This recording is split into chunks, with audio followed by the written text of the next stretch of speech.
Unit 3 determination of income and employment. अब इसके अंदर हम लोग आज स्टार्ट करेंगे न्यूमेरिकल्स। तो न्यूमेरिकल्स करने से पहले बेसिक कॉन्सेप्ट हम समझ चुके हैं, ये सब चीजें क्या होती है वो थ्योरेटिकली अब हमने समझ लिया है। तो न्यूमेरिकल्स करने में आपको कोई दिक्कत नहीं आएगी, सिर्फ ये कुछ आपके पास फॉर्मूला है उन्हें हमें समझना है।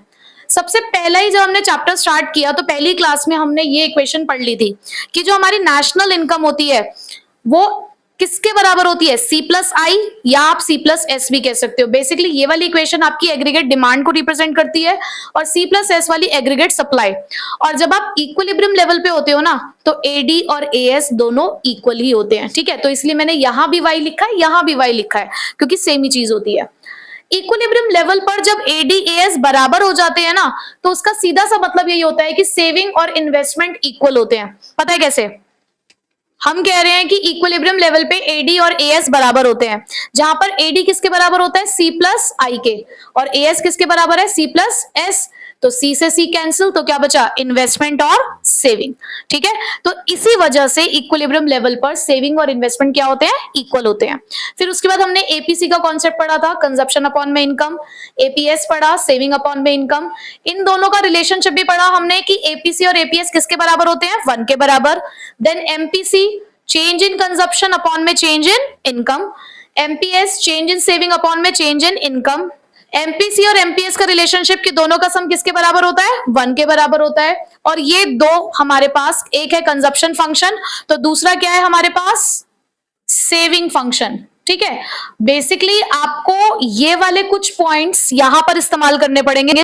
Consumption function C is equals to C bar plus BY, जहां पर हम ये पढ़ चुके हैं कि C होता है टोटल कंजप्शन, ठीक है, और C बार क्या होता है, autonomous consumption. Autonomous consumption means कि जीरो लेवल ऑफ इनकम पे भी जो आपका कंजप्शन एग्जिस्ट करता है।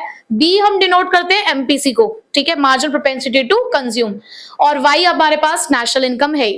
उसके बाद सेविंग फंक्शन की अगर हम बात करें तो माइनस S किसको रिप्रेजेंट करता है, डिस सेविंग को। 1 माइनस B, अब देखो ये यहीं से निकला है, ये जो आपने रिलेशनशिप पढ़ा कि MPC और MPS 1 के बराबर होते हैं। अगर मैं कह रही हूं कि MPC B है तो MPS क्या होगा, ऑब्वियसली 1 माइनस B होगा। तो यहां पर आप मार्जिनल प्रोपेंसिटी टू सेव कहते हो किसे, 1 माइनस B को।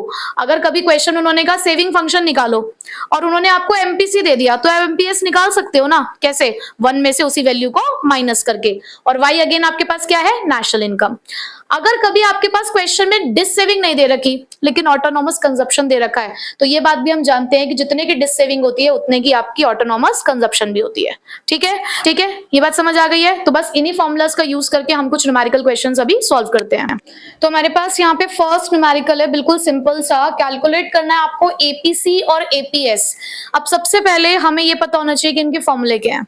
APC कैसे कैलकुलेट किया जाता है, C अपॉन Y, और वहीं पे APS C upon S। But हमें ये भी तो पता है कि APC और APS 1 के बराबर होते हैं, तो अगर हम एक कैलकुलेट कर लें तो क्या दूसरे की हमें जरूरत है, नहीं, वो हम अपने आप निकाल सकते हैं। और वैसे भी अगर आप फॉर्मूले से APS निकालने जाओगे S अपॉन Y तो पहले आपको S भी निकालना पड़ेगा, ठीक है। तो इतने लंबे चौड़े काम में हमें जाना ही नहीं है, क्योंकि हमारे पास कंजप्शन और इनकम दोनों अवेलेबल है। तो सबसे पहले हम APC ही निकालेंगे। कैसे, सबसे पहले C अपॉन Y यानी कि 80 अपॉन में 100, तो ये क्या आएगा आपका 0.8। उसके बाद नेक्स्ट 120 अपॉन 200, 0.6, देन 180 अपॉन में 300, तो ये आया आपका 0.6। अब आपने APS निकाल लिया तो APC निकाल लिया, तो APS निकालने के लिए आप क्या करोगे, 1 में से आप ये वैल्यू माइनस करते जाओ।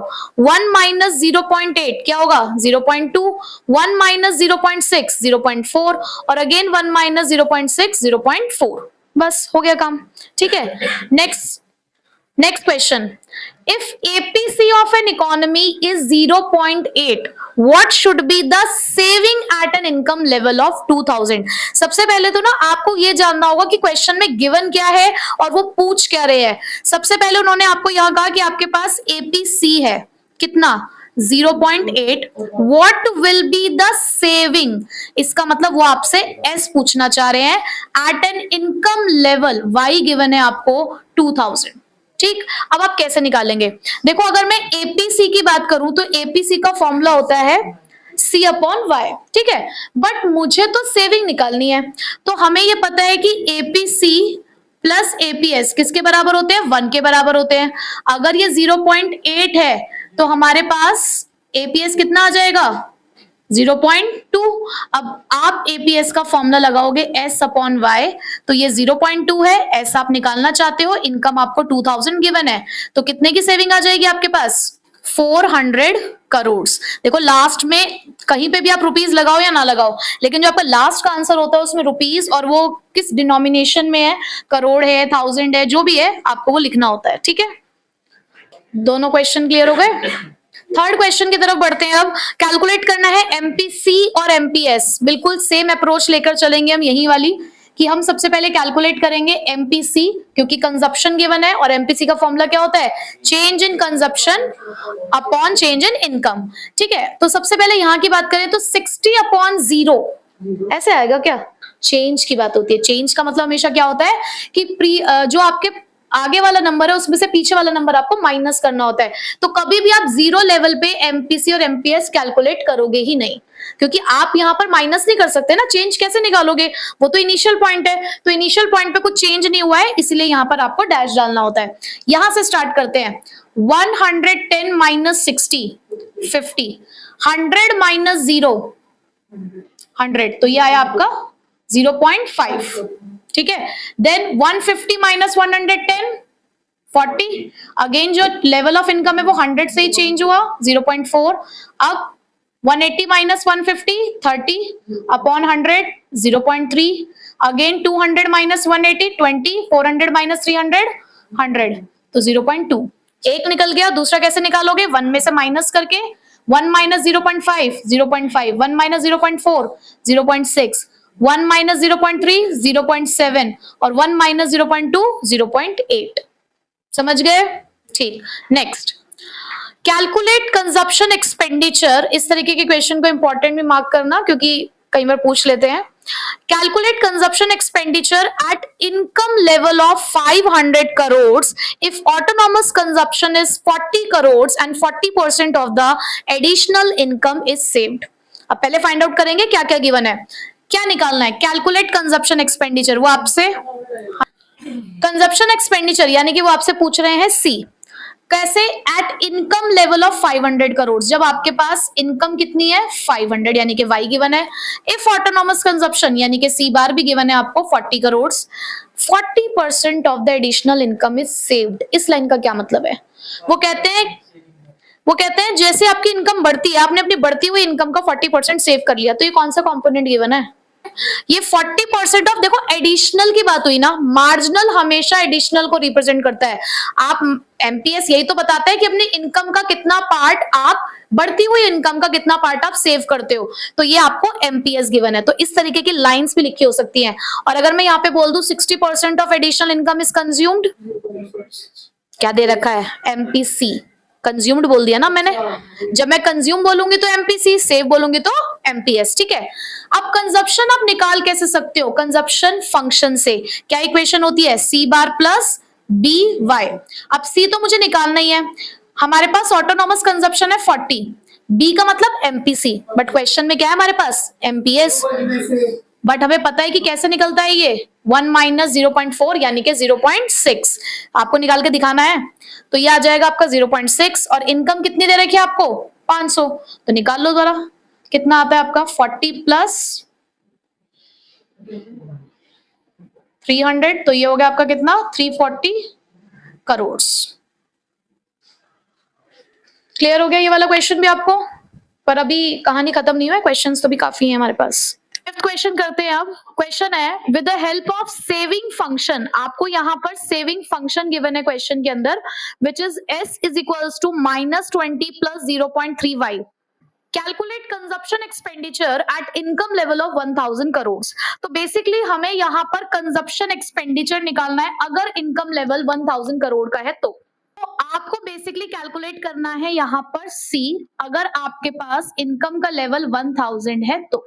ठीक है, अब सी कैलकुलेट करने के आपके पास क्या रास्ते हैं भाई? या तो आपके पास एडी हो, क्योंकि एडी में ही आप क्या लिखते हो? सी प्लस आई, या आपके पास एएस हो, एएस के अंदर भी लिखते हो क्या? C plus S. तो यहां से मुझे एक रास्ता नजर आया कि अगर जो एएस होता है उसका फॉर्मूला होता है सी प्लस एस, अगर मेरे पास इसके वैल्यू आ जाए और इसकी वैल्यू आ जाए तो मेरे लिए ये निकालना आसान है, ठीक। और आप ये जानते हैं कि एएस को हम क्या बोलते हैं, y, और क्वेश्चन में y आपको गिवन है, कितना है 1000 है, ठीक है। उसके बाद c आपको कैलकुलेट करना ही है। अब बात आती है कि s कहां से कैलकुलेट किया जाए, s आपको यहाँ पे गिवन है, क्या है -20 प्लस 0.3 y, अगेन y की वैल्यू क्या है 1000, पुट कर दीजिए। तो 1000 is equals to c plus minus, और 0.3 इंटू 1000 कितना आएगा 300। तो 1000 इज इक्वल्स टू प्लस का 280, तो 1000 माइनस 280 कितना आ गया कंजप्शन एक्सपेंडिचर 720 करोड़। ये देखिए, था कुछ मुश्किल, लिंक बनाना है बस, ठीक। नेक्स्ट क्वेश्चन देखते हैं। अब 6 क्वेश्चन देखते हैं। क्वेश्चन है on the basis of consumption function, आपको क्वेश्चन में कंजप्शन फंक्शन गिवन है, आंसर द फॉलोइंग, एक ही इंफॉर्मेशन गिवन है सिर्फ क्वेश्चन में, और आंसर हमें क्या क्या करना है, पहले पॉइंट में आंसर आपको करना है कि आपको सेविंग निकालनी है at an income level of 500 crore. तो पहले हम फर्स्ट पॉइंट को ही सॉल्व करेंगे कि सेविंग क्या होगी अगर इनकम कितनी है 500 करोड़। तो अभी आप कैसे फाइंड आउट करोगे भाई, फिर से वही बात कि क्वेश्चन में तो मुझे सिर्फ कंजप्शन फंक्शन दे रखा है 120 प्लस 0.4 y, ठीक है। पूछा उन्होंने मुझसे सेविंग है, क्या जैसा हमने क्वेश्चन अभी 5th किया क्या वैसा ही नहीं है क्वेश्चन, बिल्कुल वैसा ही है। आप यहाँ पे क्या करेंगे भाई, y is equals to c plus s। अब यहाँ पे y गिवन है आपको 500, c गिवन है आपके पास 120 प्लस 0.4, और अगेन y की वैल्यू क्या लिखेंगे 500, और s की वैल्यू आपको फाइंड आउट करनी है। तो 500 is equals to 120 plus 200 plus s, तो 500 is equals to 320 plus s, तो s की वैल्यू कितनी आ गई ₹180 करोड़। बॉक्स में डाल दिया आंसर। सेकंड पॉइंट पे उन्होंने हमें कहा at what level of income savings become zero. वो कौन सा लेवल है जहां पर आपका सेविंग जीरो होता है, वो एक ही लेवल है जिसको आप ब्रेक इवन पॉइंट कहते हो। और ब्रेक इवन पॉइंट पे होता क्या है, कंजप्शन और इनकम किसके बराबर कंजप्शन और इनकम बराबर होते हैं, और उसी पॉइंट पे जो सेविंग होता है वो क्या हो जाता है जीरो। तो बेसिकली आपको करना क्या है, आपके पास कंजप्शन फंक्शन है 120 प्लस 0.4 y, आपको उन्होंने इनकम लेवल पूछा है, नया y पूछा है आपसे, तो मैं यहाँ पर c की जगह पे क्या लिखूंगी y, क्योंकि c और y तो बराबर हो गए हैं, is equals to 120 plus 0.4 y। अब उसके बाद इसको इधर ले आओ, y minus 0.4 y is equals to 120, कितना बचेगा 0.6 y इज इक्वल्स टू 120। तो y की वैल्यू क्या आएगी भाई 120 डिवाइडेड बाय 0.6, तो बताइए y की वैल्यू क्या आ रही है, तो आपकी इनकम कितनी आ रही है 200 करोड़। यानी कि जब इनकम का लेवल 200 होता है उस पॉइंट पे जो सेविंग होगी वो कितनी होगी जीरो। समझ आ गया क्वेश्चन। आपको ये पॉइंट पता होना चाहिए था इसमें कि ब्रेक इवन पॉइंट पे ही सी और वाई बराबर होते हैं, तो आपने क्या किया, अपने कंजप्शन फंक्शन के अंदर ही सी की जगह पे भी क्या लिख दिया वाई, ताकि आपको एक इक्वेशन मिल सके। समझ आ गया है। 7th क्वेश्चन है हमारे पास, at break even point the level of income for the economy is 10,000 crore. उन्होंने ना स्टार्टिंग की लाइन में एक बहुत अच्छी बात बताई, ब्रेक इवन पॉइंट, और हम ये जानते हैं कि ब्रेक इवन पॉइंट का मतलब क्या है, c is equals to y, और अगर उन्होंने y दे दिया तो इसका मतलब इनडायरेक्टली उन्होंने हमें c भी दे दिया है, कंजप्शन भी हमारे पास और इनकम भी है। And if the people tends to save 20% of their additional income, people tends to save 20% of additional income। Additional हमेशा किस चीज को रिप्रेजेंट करता है, वेरी गुड, एडिशनल हमेशा मार्जिनल को रिप्रेजेंट करता है। और अगर बात सेव की आ रही है तो इसका मतलब ये गिवन है हमें एमपीएस विच इज 0.2, भाई 20% 0.2 ही होगा। Then calculate the value of autonomous consumption, उन्होंने आपसे पूछा है सी बार। अब सी बार को निकालने का एक ही रास्ता है हमारे पास, हमारा consumption function c is equals to C bar plus B Y, ठीक। अब जहां पर c की वैल्यू कितनी है आपके पास 10,000, ये ऑटोनॉमस कंजप्शन आपको फाइंड आउट ही करना है। अगर एमपीएस 0.2 है तो एमपीसी क्या होगा 0.8, क्योंकि दोनों का सम किसके बराबर होता है 1 के बराबर होता है। तो ये आ गया आपका 0.8, और y की वैल्यू अगेन आपके पास है 10,000, तो ये हो गया आपका 10,000 is equals to C bar plus कितना 8,000, तो इसकी वैल्यू कितनी आ गई भाई आपकी 2,000 करोड़। लो जी, बिल्कुल सिंपल क्वेश्चंस है, सिर्फ ना आपको चीजों का मतलब पता होना चाहिए। अब अगर किसी बच्चे को यही नहीं पता कि ब्रेक इवन पॉइंट का मतलब क्या है, उस पर होता क्या है, तो क्या आप इसको सॉल्व कर पाते? वहीं रुक जाते आप। तो इसलिए कॉन्सेप्ट क्लियर है, थ्योरेटिकली आपने सब कुछ सीख लिया तो प्रैक्टिकली आपको दिक्कत नहीं आएगी। नेक्स्ट क्वेश्चन की तरफ बढ़ते हैं। नेक्स्ट क्वेश्चन में हमें सेविंग फंक्शन दे रखा है s is equals to -120 plus 0.4y, determine the consumption function. चलो जी, तो सबसे पहले कंजप्शन फंक्शन की इक्वेशन लिखते हैं। ये हमारी कंजप्शन फंक्शन की इक्वेशन है, जहां पर हम ये जानते हैं कि जो सेविंग फंक्शन है भाई, सेविंग फंक्शन ये है, और इसकी जनरल इक्वेशन क्या होती है? -s plus 1 minus B Y, जहां पर -s किसके बराबर होता है? Minus autonomous consumption. इसका मतलब ऑटोनॉमस कंजप्शन की वैल्यू कितनी हो गई? 120। 1 माइनस बी किसको रिप्रेजेंट करता है भाई? एमपीएस को। तो एमपीएस की वैल्यू कितनी है? 0.4। तो एमपीसी की वैल्यू कितनी होगी? 0.6, क्योंकि दोनों का सम किसके बराबर होता है? 1 के बराबर होता है। तो ये हो गया 0.6 और y एज इट इज, क्योंकि फंक्शन बनाना है सिर्फ, और फंक्शन में आपको इतना ही छोड़ना है, इक्वेशन बना के छोड़नी है। नेक्स्ट, सेकंड उन्होंने हमसे पूछा कंजप्शन निकालो at an income level of 600 crore. उन्होंने आपको y की वैल्यू दे दी 600, तो आप इसी के अंदर 600 पुट कर दो। 0.6 इनटू में 600, तो 120 प्लस 360, तो कंजप्शन फंक्शन कितना आ गया आपका? कंजप्शन की वैल्यू कितनी आ गई? 480 करोड़। बताइए, कोई डाउट? नेक्स्ट, उन्होंने पूछा break even level of income. अब हमें पता है कि ब्रेक इवन का मतलब क्या है? C is equals to Y, ये ब्रेक इवन लेवल होता है हमारा, ब्रेक इवन पॉइंट। तो इसका मतलब आपको इसी इक्वेशन में C की जगह पे क्या पुट करना है? Y। तो Y की वैल्यू तो आपको फाइंड आउट करनी ही है। ऑटोनॉमस कंजप्शन 120, 0.6 Y, तो Y minus 0.6 Y is equals to 120, 0.4 y is equals to 120, तो आपके पास y की वैल्यू कितनी आई? 120 डिवाइडेड बाय 0.4, तो इसका मतलब y कितना आ गया? 300 करोड़।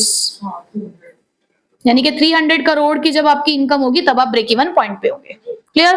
आपको यहाँ पे अलग अलग तरीके के न्यूमेरिकल्स करा दिए हैं, एंड आई होप कि आपको ऑलमोस्ट सारा कॉन्सेप्ट यहाँ पे क्लियर हो चुका होगा। जितनी ज्यादा प्रैक्टिस करोगे उतनी ज्यादा कमांड बनती जाएगी आपकी न्यूमेरिकल्स के ऊपर, आपके कॉन्सेप्ट्स क्लियर होंगे, कब कहाँ किस चीज का इस्तेमाल करना आपको वो भी समझ में आएगा। ठीक है, तो इसी के साथ आज इसका न्यूमेरिकल पोर्शन जो था हमारा वो कंप्लीट हुआ। नेक्स्ट न्यूमेरिकल्स होंगे मल्टीप्लायर के, तो उससे पहले लेकिन हमें मल्टीप्लायर का कॉन्सेप्ट पढ़ना होगा।